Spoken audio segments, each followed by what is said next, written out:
So let me kickstart the first section of today.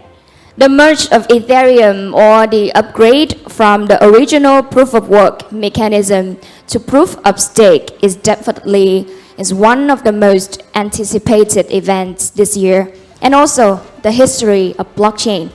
So the merge reduced Ethereum's energy consumption by 99.95%, and it is expected to initialize much faster and more efficient adoption for Ethereum ecosystem. As a seasoned practitioner in building Ethereum integrations, sidechains, MEV, Tomasz, founder of Nethermind, has done profound research and contribution to Ethereum ecosystem. And now, he will share with us about an exciting topic, first week of the post-merge work. Let's see how it goes. Now please join your hands together to welcome Tomasz.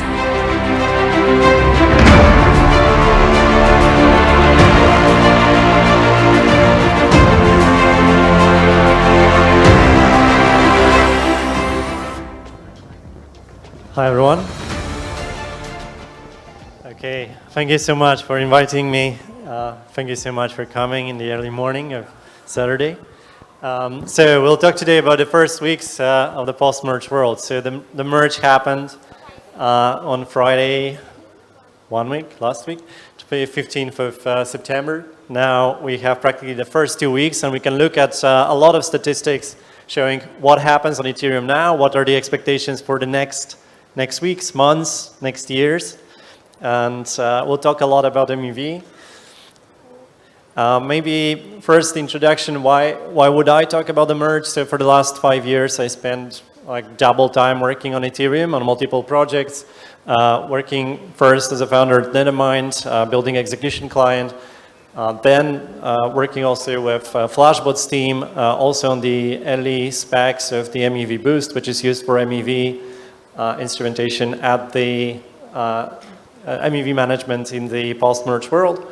Also projects like Euler, Forta Councils, Starknet, working with Starknet, and staking products with TwinStake. And Nethermind as a company deals with the protocol engineering, with research, with DeFi research, building practically solely on Ethereum for the last 5 years, working on the infrastructure around it, solutions. We deal with deeper and deeper research now. We do also cryptography research. We look into the markets. We look into the protocols and technology. And we do that from over 50 countries around the world. So it's an all-remote team. It's a pleasure to also meet with the team members from Southeast Asia now when we're here.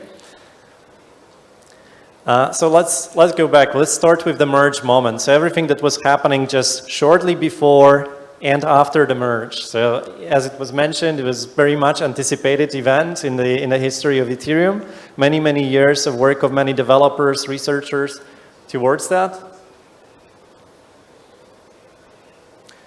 And at Nethermind, we're working on the merge watch event. So it was planned as a 24 hours watch, and we started 7 hours before the merge. We ended after 18 hours or so. So we invited lots of guests. We were going through the merge moment, describing, does it happen? Is everything okay? Talking about the future, about the past of Ethereum, about the road. We had Erica on the call during the merge. We have a lot of fantastic people from the community. So if you want to watch it, it's available on YouTube. You can pick up some of the interviews. Moments will be splitting it into pieces over time. But if you want to do all the 18 hours, then feel invited. So what is the merge? In a basic term, the merge doesn't speed up Ethereum. It doesn't change that much beyond moving from the proof of work to proof of stake. So making the world much greener, but also removing that sentiment that probably many of you share of the history of launching first miners at homes, launching GPUs, being excited about this money ticking and getting some ether on your account. So this beautiful times are gone, the more beautiful times are coming, but also those new times are a bit more In the financial terms, they're a bit more institutional. Suddenly, we again talk about something that looks like saving. We talk about 2% per year reward from staking. And also, there is a bit of a lottery of winning the MEV. So, like when you stake, you might be particularly lucky and land a block that will bring you something like 100 Ether. We'll talk about it. So what happened with all that not green hash rate that was on Ethereum and that disappeared with proof of work? It didn't disappear immediately, but we think that over time it mostly will disappear. So the hash rate on Ethereum was, during the merge moment, was at around 740 terahash per second. And at the time of the merge, it went to 0. Some of it moved to Ethereum Classic. And we see this spike from 50 to 300 terahashes per second on Ethereum Classic.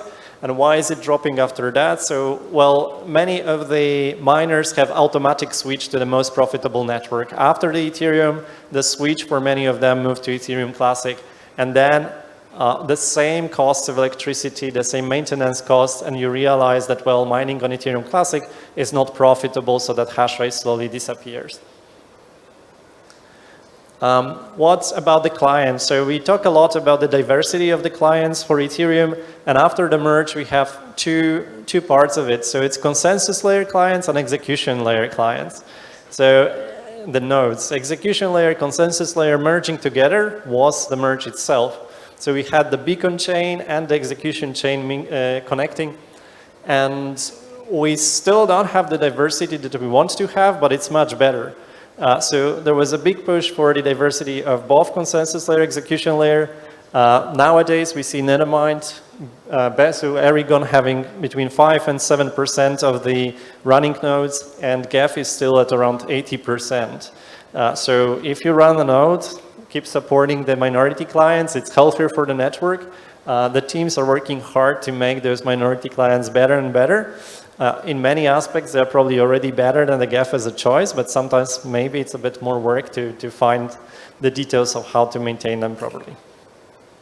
The big part of the merge was the change in issuance, right? So apart from the fact that we're moving to the proof of stake, also no longer we have to pay the block reward to the miners.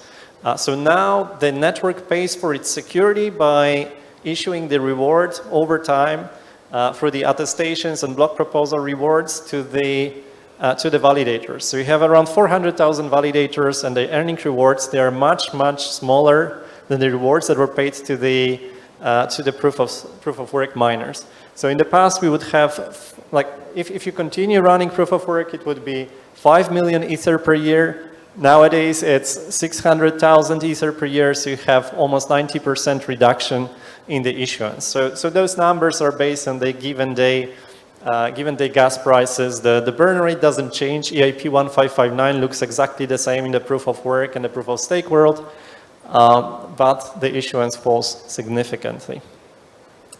And you can see one of the possible projections with practically Ether supply peaking nowadays at around 121 million ETH. And possibly going down slowly over the next years. This may change in the distant future, but there are no plans at the moment about changes in issuance, right? So the process of designing protocol, the economics of protocol, is the constant work of the researchers, developers, and economists, and modelers around the Ethereum network. So far, there are no plans. This is for the foreseeable future. The validators, they are growing. So even as we know that there are no withdrawals available yet, so if you decide to stake 32 ETH, which is around $50,000 per validator, or if you join one of the liquid staking protocols by staking as much as you want, you generally know that the validators will not be unlocking this 32 ETH. For the liquid staking, you can keep buying and selling the representation, the derivative of ETH, the staked ETH, or other solutions, but the validators stay. So the number of ETH locked has to remain until probably around 3 to 6 months after the merge, where we introduce the Shanghai fork, or maybe later, but most likely then.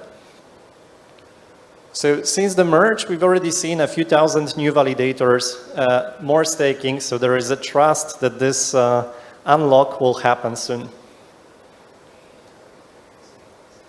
And there is a common concern that Lido leads with this 4 million ETH locked, but internally within this 4 million ETH, Lido is further decentralized into multiple operators. So we at Nethermind are one of the operators supporting validators within the Lido ecosystem, and we run a few thousand of ETH within that space, and there are other large validator operators within Lido that are supporting this. So it's a pretty decentralized system.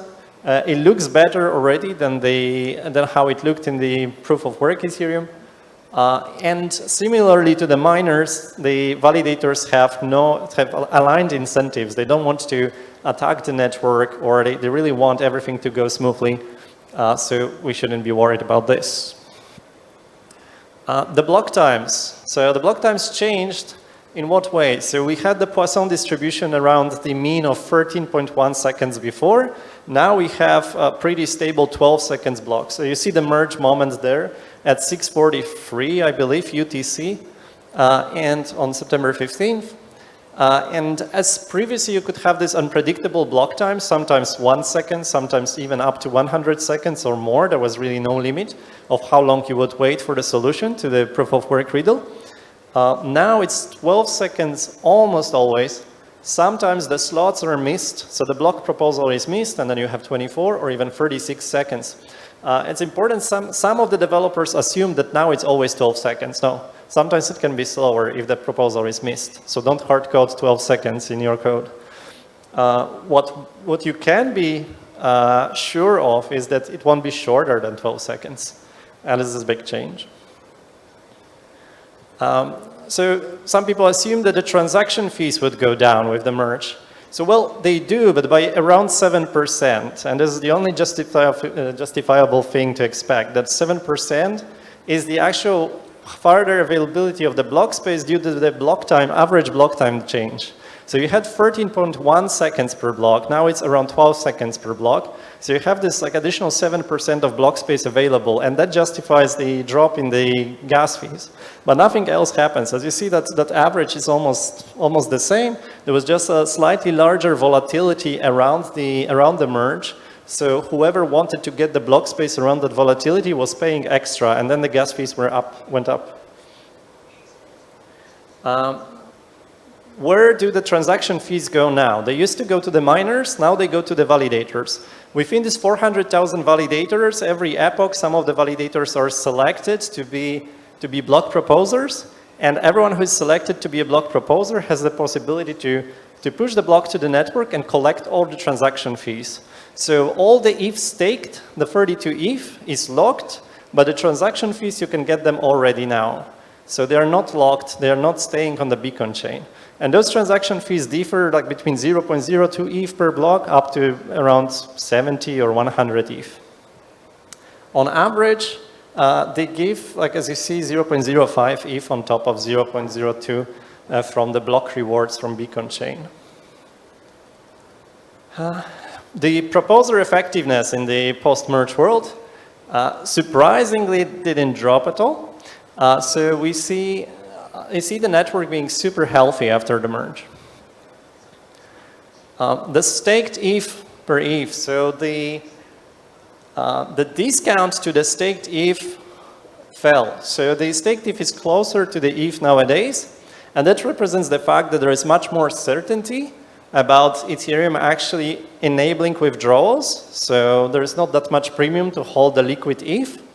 Also, just before the merge, everyone wanted to exchange staked ETH for ETH just to be able to stake more, potentially land a few more validators, or have some ETH available for particular operations for trading between chains, possibly speculating around the ETH proof of work chains, splitting from the main chain and somehow profiting around the merge event. So after the merge, all that speculation disappeared, and some of the money went back to staked ETH to reap the rewards from Lido and other systems. Okay, so we talked about just around the merge events, now about what happens after the merge, what's the post-merge world.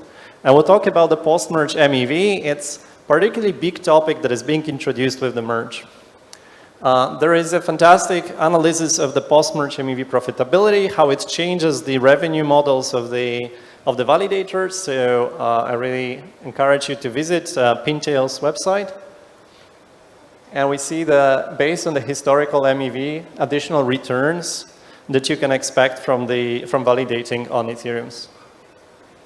How was it enabled? So for the Flashbots and other like Ethereum core developers work on research and development, we got to the solution called PBS.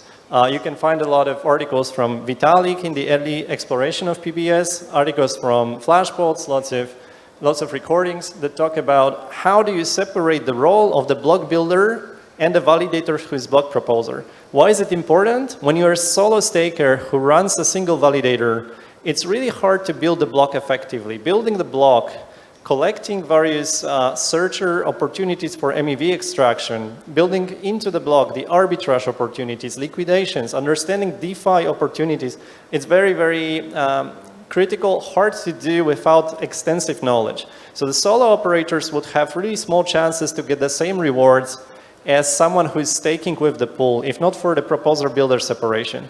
This ones allows the solo staker to connect to the MEV boost or other solutions, the relays that deliver block builders, professional block builders, to the validators. And the boost architecture, as displayed here by the Delphi digital chart, it shows the searcher that is like a trader, arbitrager, maybe like professional hedge fund, maybe solo wunderkid in some place anywhere in the world, is searching for the liquidations opportunities, for the backrunning, for anything that happens in the DeFi market, arbitrage, and sends those opportunities to builders, block builders of the new Ethereum.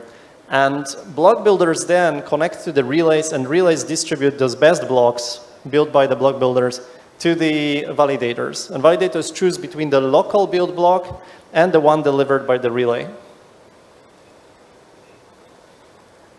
Now, these are the parameters of the MEV boost after the merge. There is a website called boostrelay.flashbots.net.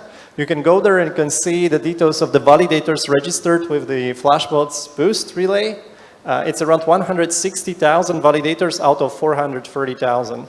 So it's already beyond 33% of validators registered with the boost.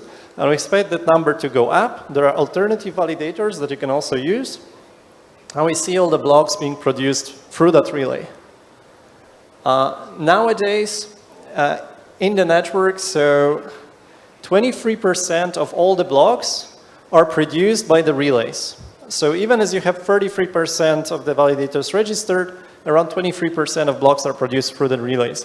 And out of the relays, Flashbots has 82%. The other players are Bloxroute, are Blocknative, Manifold, Eden. So nowadays, when you validator, you can connect to one or more of those relays and choose which one is delivering the best blocks. And you can go to the mevboost.org for the statistics. So here are the blocks delivered by various relays and the average block values that you can see from those relays. So in general, when you connect to the relay, you get much more reward than if you would run the solo staking with the mempool-only access for the transactions.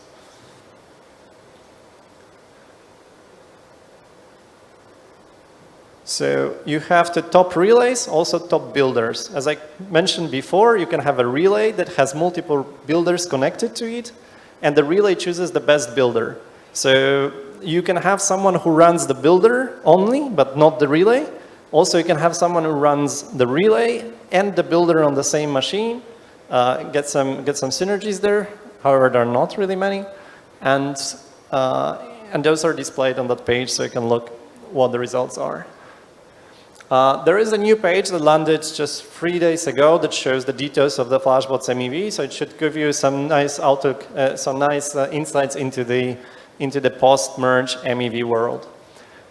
So here, for example, is the amount of ETH paid through the MEV rewards to the block proposers, to the validators daily. And we've seen like 400 ETH paid out a few days ago.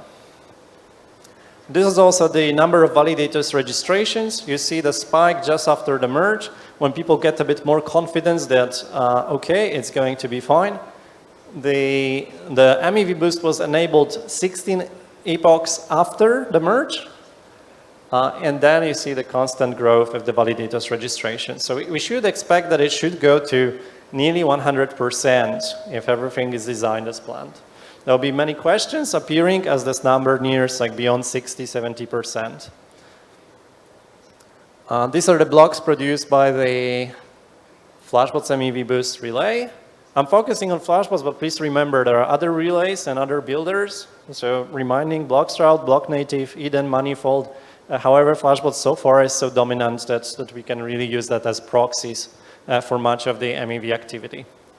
So around 30%, 20% of blocks produced. And these are the rewards. So if you're not running MEV Boost, it's the blue line. If you're running MEV Boost, it's the green line on average. So you see it's a significantly larger revenue from the blocks. Here is a nice summary showing you the blocks produced after the merge. The ones without MEV Boost, 19,000, MEV Boost blocks, 4,000, and the average rewards split into the execution rewards from the transactions, consensus rewards from the beacon chain, attestations, proposals, total rewards. And what's interesting is the miss rate and empty blocks rate. So for the validators who were not running MEV Boost, it was more likely to miss the block or produce an empty block than for the ones that were connected to MEV Boost. Not a single of those MEV Boost blocks was missed or the, well, it might be slightly misleading because if you actually looking at which blocks are MEV Boost, it means that you're verifying that were produced. So you don't know really what does it mean the missed block in this case. Like but in general, it should be much more stable than if you're not connected to the alternative source because you're still running your local execution client too. All right, so now going even further into the future. So what happens in Ethereum in general in the next months and years? So first we'll start through Bogota soon, in 2 weeks, I believe. In 2 weeks, we have the DevCon Bogota, the largest event in the Ethereum ecosystem. It happens every year. However, this one was delayed because of COVID. So the last 2 years, I believe, the DevCon didn't happen. Bogota was waiting for 2022 from the originally planned 2020.